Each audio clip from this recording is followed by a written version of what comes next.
여러분, 우리 대한민국도 보면 사람들이 서로가 지금 내년에 총선을 앞두고 있는데 서로 지금 이게 못 믿는 거예요. 이게 부정선거 어떻게 될 거냐, 뭐 이런 것들 때문에 굉장히들 걱정들을 많이 해요.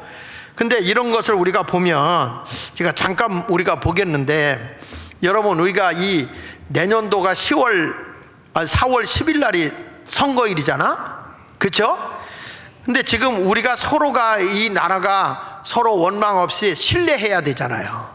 대한민국이 서로 신뢰해야 되잖아. 근데 이게 자꾸 우리나라는 부정선거다, 이것 때문에 자꾸 갈등이 생겨요. 이게 전쟁인데 6.25와 같은 전쟁이에요. 근데 이게 대만 같은 경우는 어떠냐면, 선거를 하면 그 자리에서 선거를 다 해가지고 끝나기가 무섭게 그 투표함을 다 그대로 놔두고, 투표함을 놔두고 다른 거 철거해가지고 그 자리에서 개표를 해요. 그 자리에서. 그래야 50년 동안을 부정선거했던 데가 대만이잖아요. 대만이라는 나라가 얼마나 IT가 발전된 나라입니까? 그런데도 이들은 수작업으로 합니다. 하도 못 믿으니까 50년 동안 부정선거를 해서. 이게 왜냐하면 이 컴퓨터로 하는 이 통계내는 이런 모든 것들이 다 조작이 가능하거든요.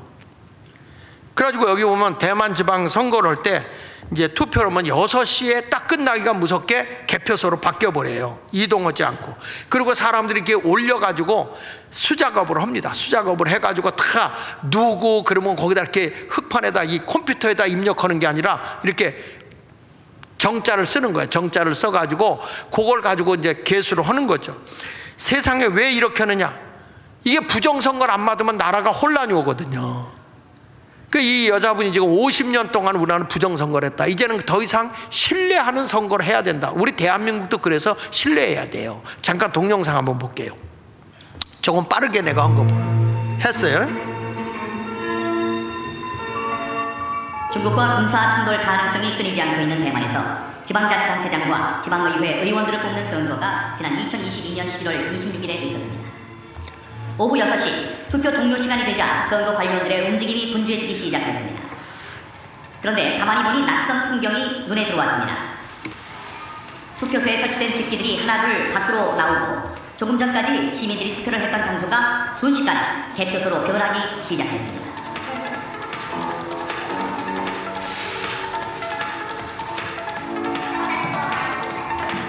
투표소가 개표소로 전환하는 데 걸린 시간은 10분 남짓. 놀랍게도 대만의 투표소에서는 투표함들이 움직이지 않고 있었습니다.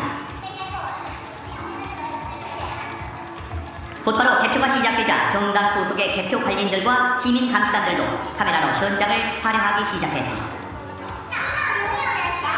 개표원들은 투표함에서 꺼낸 투표지를 두 손에 높이 들고 기표된 후보자의 이름을 큰 소리로 외쳤습니다. 모든 사람들 앞에서 한 표 한 표 오류가 발생하지 않도록 애쓰는 모습이었습니다. 대만의 투표제도에서 또 하나 흥미로운 점은 표의 집계 역시 일일이 사람의 손에 의해서 이루어지고 있다는 점입니다.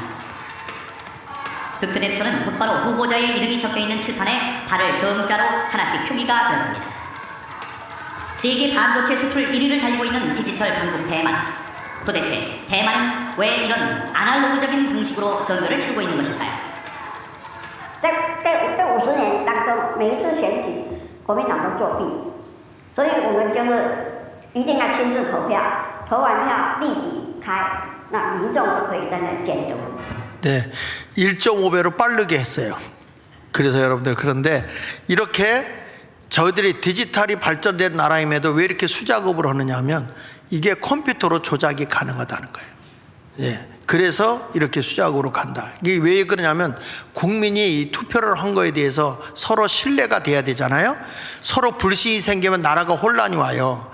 그래서 우리는 이런 것도 교정을 해야 된다. 내년 선거 4월 10일 날은 우리 모두가 다 내가 투표한 것이 도둑 맞으면 안 되잖아요.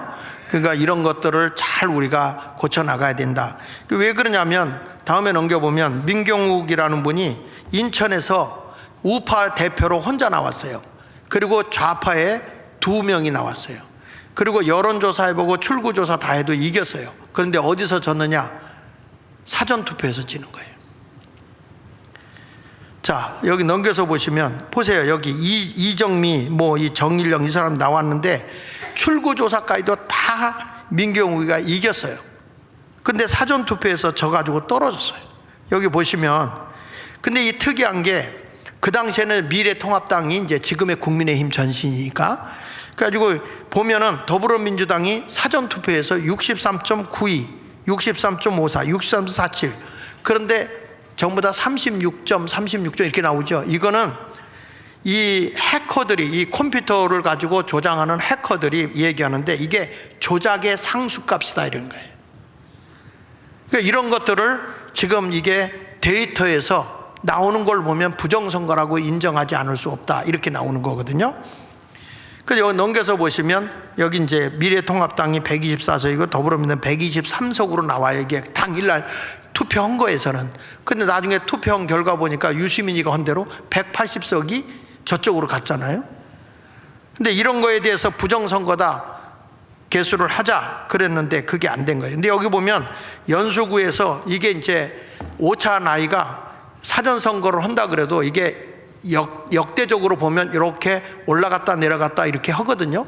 근데 이게 똑같이 0.39의 차이가 나면서 이렇게 꺾여버려요.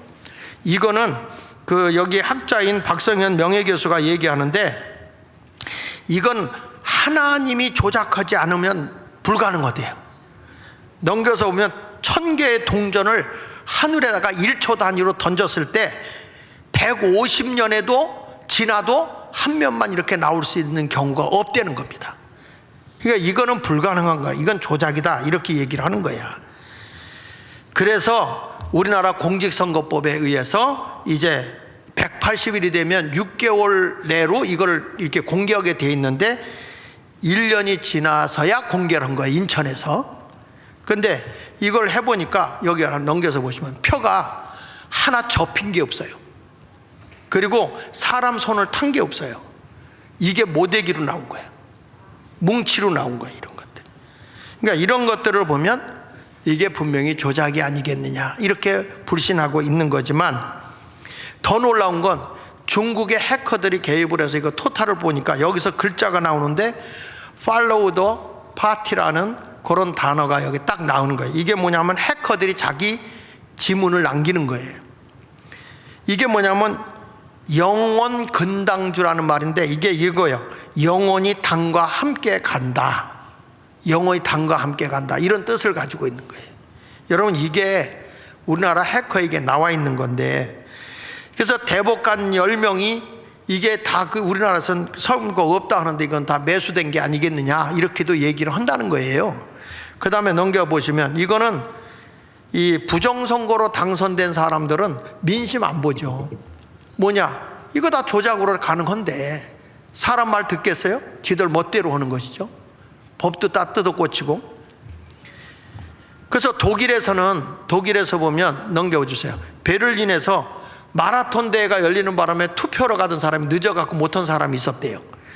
그리고 이 사람들을 하는 거 보니까 이 오차가 생긴 거예요. 그래서 여기 넘겨서 보시면 이 판사들이 다 일어나서 이건 재선거 해야 된다. 그래서 재선거를 했대요. 재선거를 하고 보니까 당선된 사람이 떨어지고 보수, 여기 베를린이 동독 쪽이었잖아요. 그러니까 이게 좌파가 됐던 건데 이 처음으로 정직한 선거라니까 뒤집혀지더라 이거야.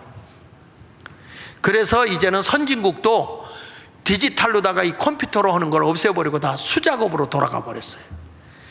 그래서 여기 보세요. 독일은 모든 전자투개표를 전면 사용 금지했습니다. 왜냐하면 모든 전자투표에 조작이 가능하더라. 조작이 가능하더라. 그 대만도 안 하고 선진국도 안 하고요. 그래서 이 해커들이 이제 미국에서 하나 넘겨보세요. 2012년도에 미국에서 모의투표를 실시해봤어요. 모의투표를 실시해서, 자, 여기 지금 투표를 다 했다. 투표를 다 했어. 개표까지 했어. 그러면 이거를 조작해서 이거를 바꿀 수 있느냐? 이렇게 물어본 거예요.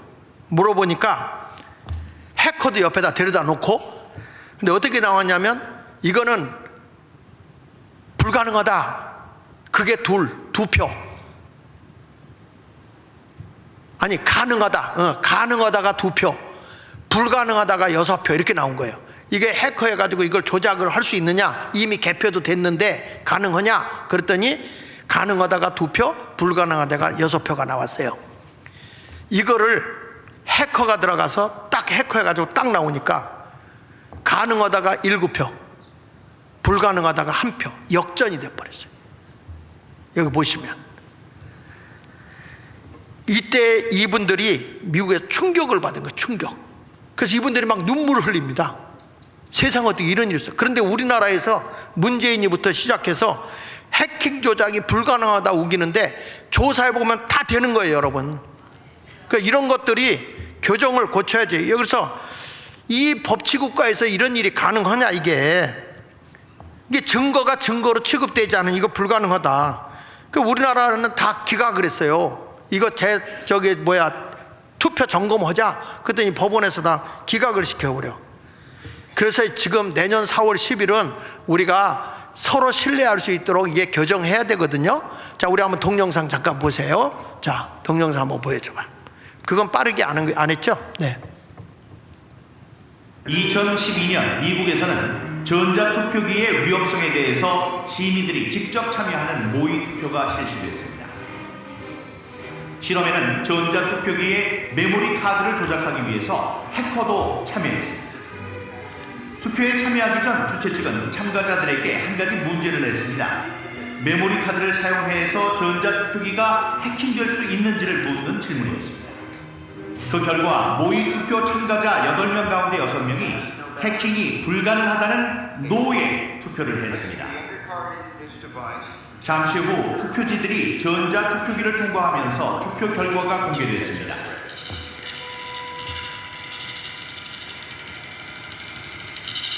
놀랍게도 결과는 정반대로 나왔습니다. 만약 전자투표기가 이렇게 손쉽게 해커의 손에 의해서 조작될 수 있는 것이라면 이것은 곧 민주주의의 위기라고 해도 과언이 아닌 것입니다. 하지만 우리 정부나 정치권에서는 아직도 전자장비들의 선거 사용에 대해서 해킹이 불가능하다는 입장입니다. 얼마나 더 큰 불행한 사태가 벌어져야 문제의 심각성을 깨닫게 될까요? 지금도 사이버 세계 속에서는 수많은 해커들이 우리의 생활 곳곳에 침투하고 있습니다. 그 중에는 중공이나 북한과 같은 공산주의 국가들의 사이버 위협도 심각한 상황에 있다는 것을 잊지 말아야 할 것입니다. 여러분, 이래 가지고 이게 이제 친중북이나 종북 세력이나 중국 이런 데서 이걸 조작이 가능하다, 해커들이. 그러니까 여러분, 비밀번호도 1, 2, 3, 4, 5로 들어가잖아요. 그래서 얼마 전에 우리 김진이 우리나라 국정원에서 조사해 보니까 이게 가능하더라, 이렇게 나왔죠. 그래서 이 얘기를 하는 거예요. 다 개표해 놓고, 그거 좀 띄워주세요, 김진 거. 개표를 다 해놓고. 핵심 관계자를 만나서 취재했어요. 제가 앵커가 직접 취재했어요. 조금 소리 좀 키워줘. 직접 앵커가 취재하고 보도해드리는 게 맞다라고 생각해서 지금 두 분 말씀하신 것처럼 막 대대적으로 개표기를 막 조작하고 외부에서 이 개표 분류기의 결과값을 조작하는 거 말고 제가 딱 느낀 점은 이거예요. 아무도 모르게 해커가 선관위에 온라인망에 침투한 거예요. 그래서 개표는 끝났어요. 그래서 선거 결과값이 사전 투표값의 결과값이 특정 서버에 보관이 돼 있고 전체 투표 결과값이 특정 서버에 보관이 돼 있고 재외국민 투표, 부재자 투표 결과가 각각 보관이 돼 있잖아요. 이제 이게 합산돼서 선거 결과가 발표되는 거잖아요. 이 과정은 일일이 전국에 있는 수많은 사람들의 표를 다 대조할 수가 없단 말이에요.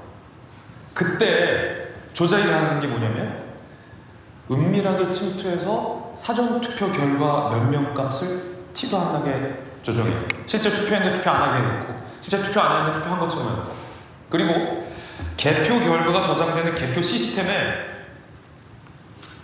해커가 가능했다는 거예요. 개표 결과값 들어가서 은밀하게 조작해놓고 티 안 나게 몇 표, 티 안 나게 몇십 표 이런 꼴이면 첨예하게 맞붙는 선거에서는 선거 결과값이 충분히 조작될 수 있겠더라라는 불안감. 자, 여러분, 이게 우리가 다 개표를 해놓고 계수하는 과정에 합산하는 과정에서 이게 조작이 가능하더라. 그러니까 우리나라가 더 이상 이런 데에 이제 이 의심이 가지 않도록 하기 위해서는 선거법을 교정해야 된다 이거야, 교정. 그래서 내년도 4월 10일 날 총선할 때는, 그래서 제가 자유마을 총재잖아, 전국에 그래서 적어도 20, 30명씩 253개 지역에 집중적으로 단속을 하는데, 여러분들이 아무리 가서 사진 찍고 이거 해봐도 이걸로 조작하는 게 아니라 뭘로 가냐면, 이게 개표해 놓은 걸 가지고 이거 바꿔놓잖아. 아까 7대1로 뒤집힌 거 봤죠? 2대6이 7대1로 바뀌는 거 봤죠? 미국에서. 이게 전자투표의 위험이라는 거야. 그러니까 이런 거짓됨이 더 이상 우리가 불신이 생기면 돼야 안 돼요. 안 되니까 정직한 나라를 만들기 위해서는 이 선거법도 교정을 해야 된다. 오늘 우리 교정이라고 하는 건 그만큼 중요한 거예요. 국가도 그렇고 개인도 그렇고 가정도 그렇고 교회도 그렇고 하나님이 가장 기뻐하는 이런 삶을 살아가야 할 줄로 믿습니다. 그래서 우리 모두가 함께 한다고 할 때 나라를 사랑하는 마음 가지고 여러분도 함께 해줘야 되고, 더 이상 불신의 나라가 아니라 신뢰가 가는 나라를 만들자 이거예요. 그렇게 되기 원하면 아멘 한번 하시죠. 기도하겠습니다.